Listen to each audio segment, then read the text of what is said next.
Hello, good afternoon. It's another day in the life of being a maestro. Nandito tayo ngayon sa munisipyo natin dito sa aming bayan sa Danglas.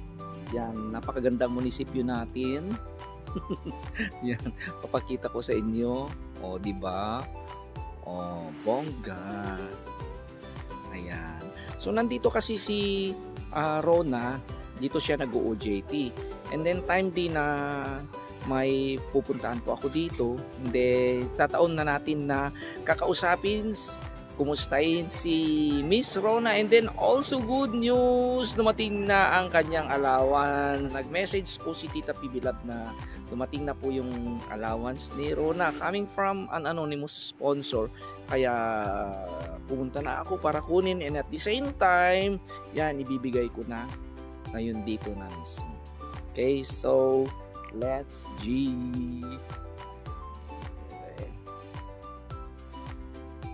Okay.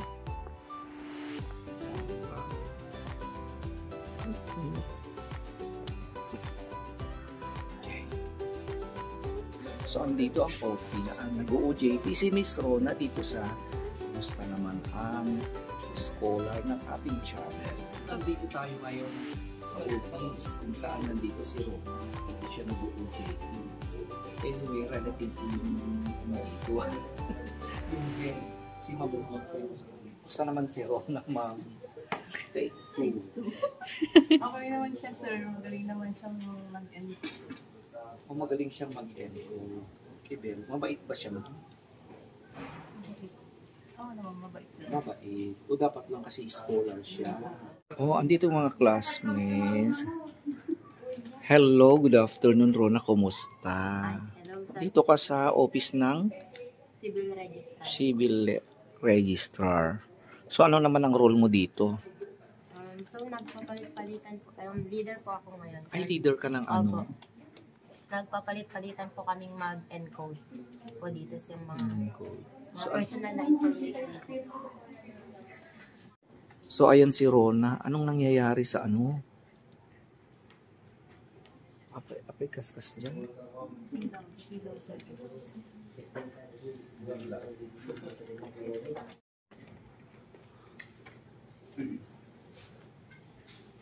Ano nga sinilang ito kaskas dyan?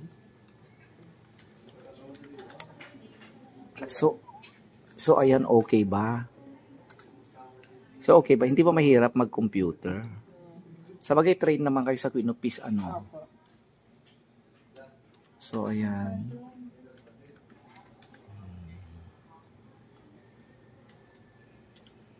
Okay.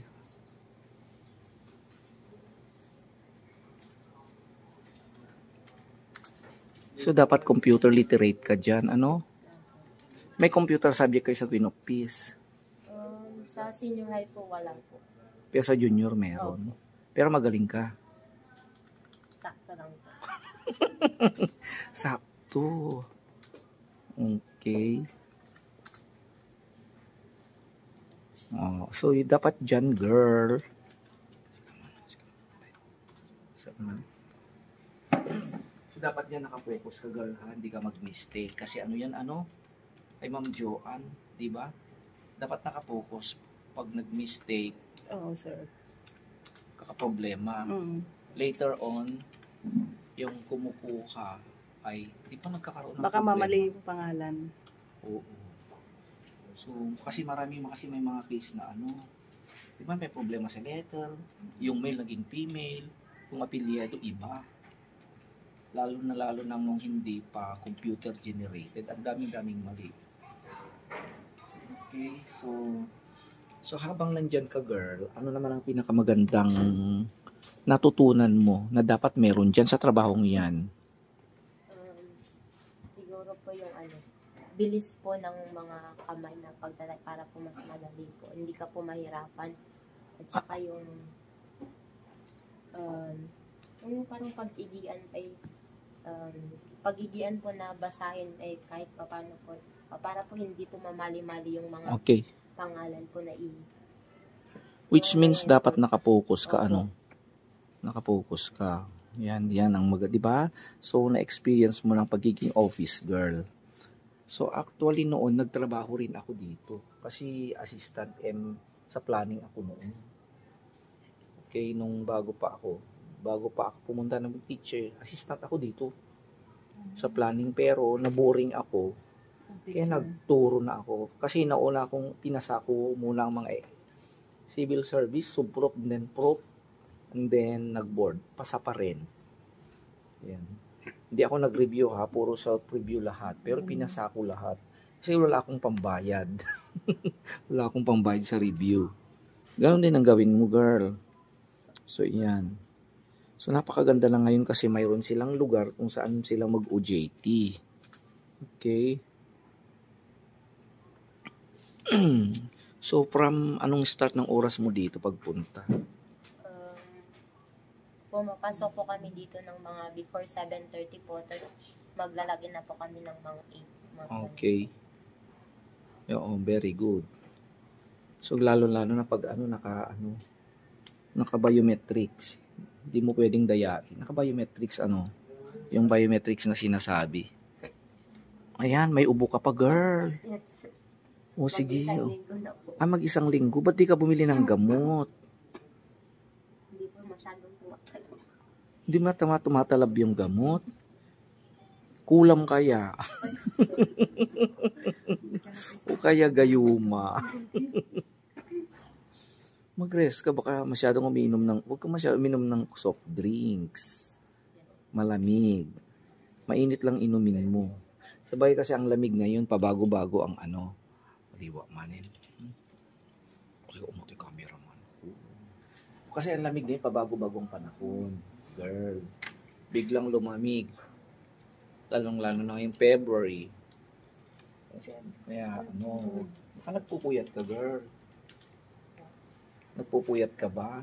Nito po tinatapos ko po yung mga dumadating po na mga activity. Very good.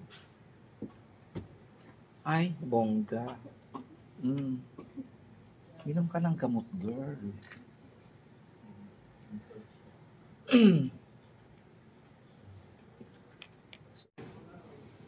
So, eksakto na dumating po yung SB member natin na Committee Chairman on Education, si Honorable SB Member Dominador S. Aknam, isa sa mga elder din dito sa munisipyo. So, yan matutunghayan niya mismo na legit po ang programa ng Maestro John TV. So, napakaswerte mo dahil dumating na yung allowance mo sa harapan mismo ni Sir. Ibibigay ko yung allowance mo. Dumating ha. Hindi nagpa-unlock ng pangalan. So, Troop Tira Pibilab pa rin. Okay? So, ibibigay ko sa iyo 1, okay, 2, 3, 4, 5,000, 2, 3, 4, 5, 6. 5, 6. Yan ang allowance mo this month. Okay? So, 5,600 po yung allowance. Kasi 5,000 every month ang allowance niya, sir. Pag line of 9 lahat yung grade niya, sir, mayroon siyang bonus pang another na bibigay. Last month may nagbigay sa kanya ng 5,005, pero anonymous po yung sponsor natin ngayon.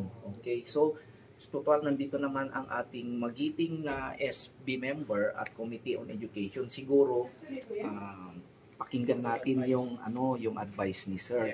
Okay, so makinig ka, anak, ha? Okay. Thank you, Sir John. Okay. So, Rona, sort of advice bilang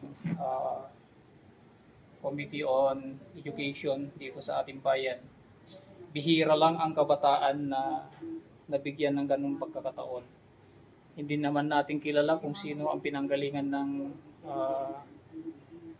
pera na yan. Ang mahalaga, suklian mo yan sa natatamang pamamaraan, gamitin mo lahat ng mga resources mo para sa ikabubuti ng iyong pag-aaral. Balang araw, makikita ng mga sponsor mo na ikaw ay magiging isang tituladong mag-aaral. So, congratulations on that. Keep on. Mag-aaral ka mabuti. So, sa nagbigay naman ng tulong kay Rona, siguro kayo lang ni Sir John ang nakakaalam at ang Panginoon. Kung alam ng Panginoon yan, malamang gagawin ng Panginoon ang sobrang-sobrang pagpapala sa iyo, siksik, liglig at umaapaw. Salamat sa taong hindi kilala. Okay, ano naman ang reply mo kay Sir? Okay? Sir, maraming salamat po sa inspiring na mensahe niyo po. Sa ngayon po, hindi ko man po i-apply po ngayon, pero baka pagdating po ng balang araw po, yung mga sinasabi, yung mga mensahe niyo po, magagamit ko po. Maraming salamat. Sa anonymous sponsor po, maraming salamat po sa ibinigay niyo pong tulong. At especially, maraming salamat din po kay Tita Phoebe Love sa kahit po hindi po siya sa likod po ng pagsuporta niya. Maraming salamat din po. At maraming salamat din po kay Sir Maestro John sa kung saan siya din po ang naging daan kung bakit po ako scholar ngayon.